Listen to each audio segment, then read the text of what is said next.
નમસ્કાર, આપ જોઈ રહ્યા છો એબલ 24 ન્યૂઝ। ગુજરાત રાજ્યના ઇતિહાસમાં કદાચ પ્રથમ વખત મોટી માત્રામાં પ્રતિબંધિત કોબ્રા સાપનું ઝેર પોલીસે જપ્ત કર્યું છે। પોલીસ દ્વારા અંદાજે ₹5.85 કરોડની કિંમતનું ઝેર ઝડપી લેવામાં આવ્યું છે, જેને લઈને રાજ્યભરમાં ખળભળાટ મચી ગયો છે। મળતી માહિતી અનુસાર વડોદરાથી સુરત ઝેર વેચવા માટે આવેલા 7 શખ્સોને પોલીસે ઝડપી લીધા છે।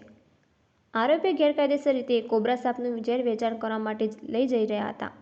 તે દરમિયાન પોલીસે ચોક્કસ બાતમીના આધારે કાર્યવાહી કરી હતી।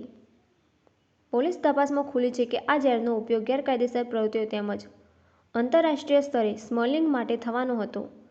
વન્યજીવ સંરક્ષણ કાયદા હેઠળ કોબ્રા સાપ અને તેનું ઝેર સંપૂર્ણપણે પ્રતિબંધિત હોવાથી આ ગુનો અત્યંત ગંભીર માનવામાં આવી રહ્યો છે।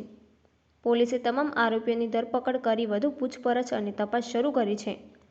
આ ઝેર ક્યાંથી મેળવાયું, કોને વેચવાનું હતું અને તેની પાછળ કોઈ મોટું આંતરરાષ્ટ્રીય નેટવર્ક છે કે નહીં તે દિશામાં પણ તપાસ ચાલી રહી છે।